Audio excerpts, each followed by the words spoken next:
What's good, everybody? NicMakesPlays here. We just got a huge balance patch into Runeterra. Comes live today. I'm very excited about it. And I'm going to go over the top 5 buff decks of this new patch. Basically, the top 5 decks that are changed the most or that got a lot better with the changes. So you can try some cool new spicy stuff. So you guys are looking forward to trying out new decks that are just altered. This is the video for you. And if you guys are excited about the new patch, the new decks, or this kind of concept, make sure you guys like, subscribe, comment below the deck you're going to try out. But without further ado, let's get to the first deck. The first deck I personally am most excited for this deck out of all of them is Fearsome. So Nocturne is what got changed here. So Nocturne, usually, this is an old version, he attacks with 5 plus Nightfall allies, he levels. It is now Nightfall or Fearsome. So they just said, screw it, let's just make him a Fearsome card too. So he works perfectly in Fearsomes. Obviously, you just put him in Fearsome's attack. It's a Fearsome deck, you level him very fast.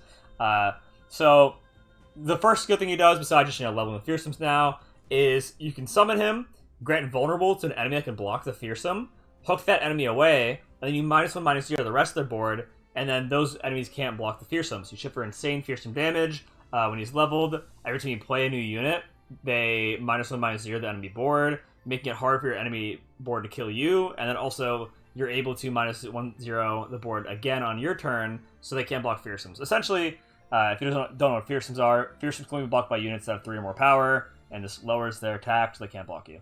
Alright, so, other champions at least, just good 2/3 Fearsome that gives you a spider, stuff like that. But we have some other cool stuff in here too. So my splash is Precious Pet. In the past, you used to play like Merciless Hunter, pretty good Fearsome unit. But I think you want to go for the aggro. It really embodies the aggro concept I'm going for this deck. You want to have the 1-drops right away, start chipping in damage, really put the pressure on, and then you can finish off with Nocturne later.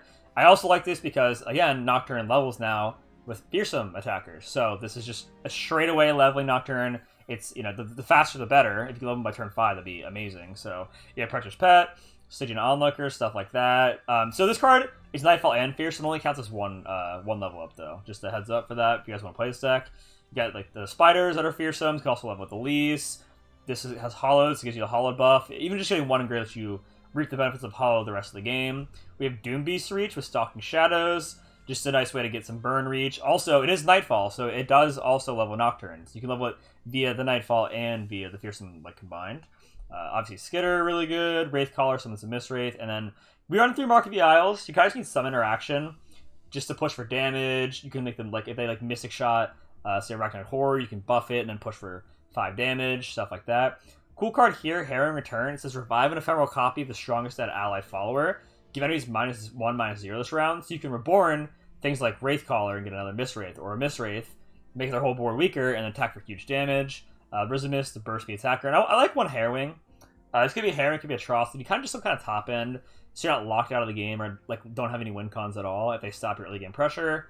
This card also got nerfed. It is going to be 10 mana for the Harrowing, but I still think it's important, especially versus control matchups. They do a bunch of removal. You play Harrowing, and you're good to go. So this is one variation. I'm gonna mess around with a lot of them. I will be live on twitch.tv/NicMakesPlays playing this deck and a Leona deck, which we'll show later, mostly today. But okay, so let's go to the next deck.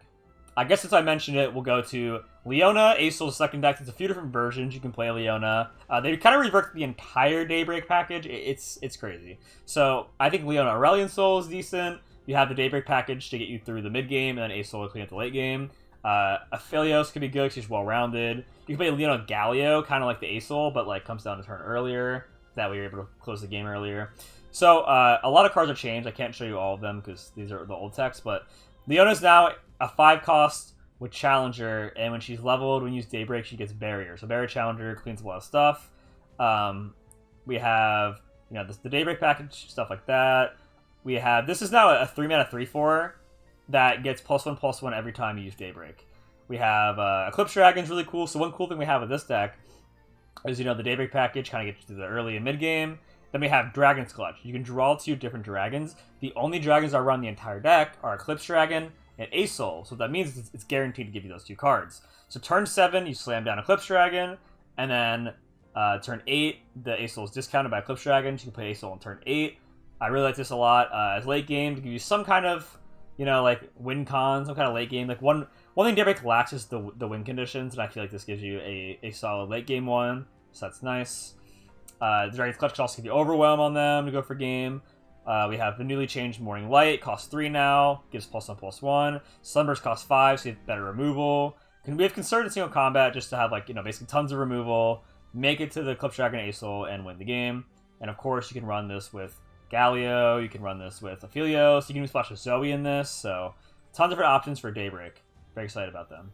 Alright, next, this one might be a meta breaker. This one might be a meta breaker. At some point, this deck will be tier 1. I'm telling you right now. So we have Twisted Fate Swain. Swain was changed drastically, and he's absolutely amazing. Right now, Ionia Nami is considered to be the best deck, which is really good for Swain. You can just recall the Leviathan or Swain.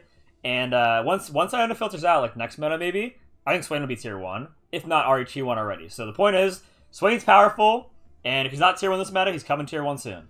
So Swain, so the first change is that he now has 4 attack. This is the old version, he has 3, he now has 4. The bigger change is that he has Overwhelm on level 2. Overwhelm on level 2. That is insane.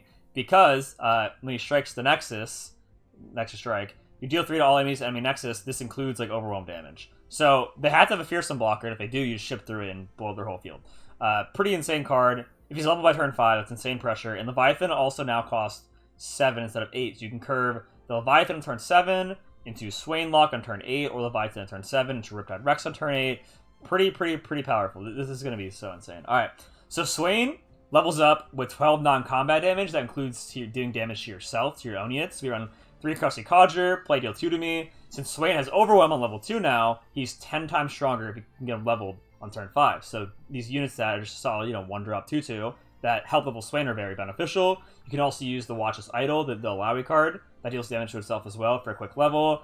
We have Fortune Croaker here. This helps level Swain by dealing damage to your own ally, and you also draw more cards. Hookmaster I think is pretty good as a 2-of because you get weapons in rotation. What I mean by that is when the Hookmaster dies, when a unit with the weapon dies, the weapon goes back to your hand. So just having those recurring value, getting those in rotation seems good and gives you tons of options in the late game, and just think more to work with.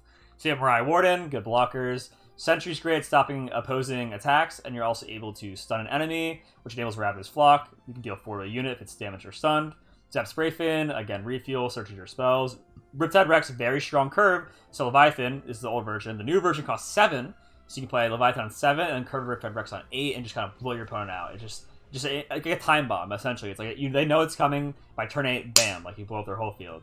They have Ravenous Flock, very good. Disintegrate gives you ways to kill threats. You have Make It Rain for small units. Death's Hand, Scorched Earth in case there's landmark-based decks such as Tom Raka, which we'll get into in a second. And I have Nocturne for draw. This deck can be changed. I think this is an amazing shell, but you can kind of put like all kinds of stuff in this deck again. You can run the Watchless Idol, which is a 1-drop that damages itself. It's an Alawi 1-drop, which helps level Swain. You can put in Droidway Deckhand, gives you kegs to make your spell stronger, all kinds of different stuff. And I think once the perfect 40 cards are found, this deck will be absolutely amazing. Again, if not tier 1 this patch, soon. This will be tier 1. I wouldn't be surprised if Swain is like one of the best decks in the game. Very, very soon. Next, we have an oldie but goodie. We have Soraka Tom Kench, a Starspring based deck. So they made Tom Kench get a acquired taste on summon as well as round start. So the turn you summon him right away, you get acquired taste. You can immediately start eating things. This means faster levels. It's just quicker removal, all kinds of stuff. Now Starspring's gonna be kind of hard to get off in this meta because Ionia can just bounce it with their Homecoming. But outside of that, I feel like it's still very, very good because not every deck has answers to Starspring. And in that matchup even, like, you're able to eat Nami with Tom Kench. You're able to eat their stuff. Like, a lot of their elusives start kind of weak. So it's not all about the Starspring for the win con. You can just get board control and start drawing cards of Soraka. So if you guys are new to this deck, basically Starspring says, round end, heal damage allies 1. So that's good. Then once I've seen you heal 22 plus damage from allies, you win the game. Pretty insane alt-win con. Most of your units, they deal damage to themselves, and then you're able to just have them get healed, and then you win the game off the Starspring. You have tons of healing with Guiding Touch, Astral Protection, stuff like that. And then Soraka, when she attacks, she fully heals an ally, healing Tom, so keep eating more things. Leveling Starspring, when she's leveled, her level 2 says each time you heal a damaged ally, draw 1. So there's a lot going on here, but basically, Tom is going to be a threat the second he comes down. Get the deck rolling. Watchful Idol is a cool new card. it damages itself to spawn 1, and then it can get healed by the Star Spring. We have Star Shepherd. When you heal damage, ally grant me +2/+0, which can get very big. Bastion seems pretty good in this deck because you're able to use it on the Homecoming to stop their recalls if they have to recall Tom if he's like, you know, putting too much work. Or just being decks like the Swain deck to try to disintegrate whatever the Tom, you can just say, okay, I'm going to use Bastion on it. It's also very good against the Swain decks because Ravenous Flock has to deal 4 to a damage unit or stun unit. So let's say that you damage your Tom Kent, they damage your Soraka. You can use Astral Protection or Guiding Touch to heal them, and then they're no longer damaged, and it fizzles the Ravenous Flock. Very good deck. I think you could splash like Wandering Shepherd or some of the weapons in here just to get alternate win cons, because if they have answers to Star Spring, you kind of need more than that. So maybe if you get some like Overwhelm in here somehow with the weapons, that could be pretty good. Last but not least, Fiora is back. Fiora, oh my god. So Fiora, a card that's been tier 1 many times in Terra history, a pretty powerful one. It's a lot different. So right now it's a 3-mana 3/2. In the change that comes out today, it'll be a 4-mana 4/4. Which I think is actually kind of fine. As a player who's always thought like Fiora was really strong in her prime, I think a 4-mana 4/4 is reasonable because she doesn't start challenging things and working towards her win condition, which is when she's killed 4 allies, you win the game. She doesn't start working towards that until round 4 now. So it's not as big a deal as like turn 3 she comes down, commands the early game, you know, gets all these free kills, and then you win. It's like turn 4 comes out turn later, but she still will be a huge threat nonetheless. She has tons of new support. So the reason I like this version, kind of with the Taric, like the rallies and stuff like that, doesn't have many ways to protect her. She's just a good 4/4 challenger that threatens an alt win con. I think if you go too all in on her with like, say, Mono Fiora, where it's like just Fiora, a bunch of buffs for her, then it loses too hard to things like Homecoming or like removal like Vengeance, stuff like that. So if you have her just like good challenger that like threatens a win con that forces them to have removal on her, yet you already have other win cons via like Taric just like rallying and buffing all these other units with supports, then she fits in perfectly, I think, as good removal that they have to answer. Alright, so your 1-drop, you have Fleet Feather Tracker and Frightened Ibex.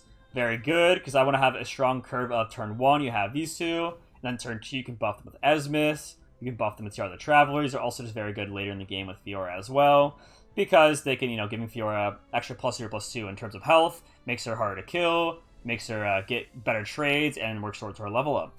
You have things like the Dark and Lodestone, support, grant my support, ally +1/+1, good on Fiora, again, to be harder to kill, and get better trades, and kind of reap the benefits of her high health and her challenger. You have more challenges here, like Lord Protege, more Insta-Geners, to buff your entire board, go for huge rallies, and we have 2 Chain Vests here. I think 2 Venus is fine. I think for 1 mana it's very strong. You're able to just keep Fiora alive. Let's say they try and Ravenous Flock her, or Thermal Beam her or something. You can just use Chain Vest on her. You can use it as it's a cheap combat trick to keep all these good combat trades going. Pale Cascade, draw a card, and also get +1/+1. And we have Golden Aegis and Rally to use on Taric. Very strong if you use them on Taric with Fiora there. So what you can do is use you attack, use Golden Aegis on Taric, then you support Fiora, then Fiora gets the barrier. So what you're able to do is use her Challenger plus barrier to get free kills, and you attack with her again. And out of nowhere, you can easily sweep those 4 kills, or you can just kill your opponent straight up by attacking 3 times in 1 turn. So very strong. Very good deck. I think this is a great way to play Fiora, because it's not too all-in on the Fiora. It has multiple ways to win outside of it, via just rallying and just crazy support chains and Mountain Sojourners.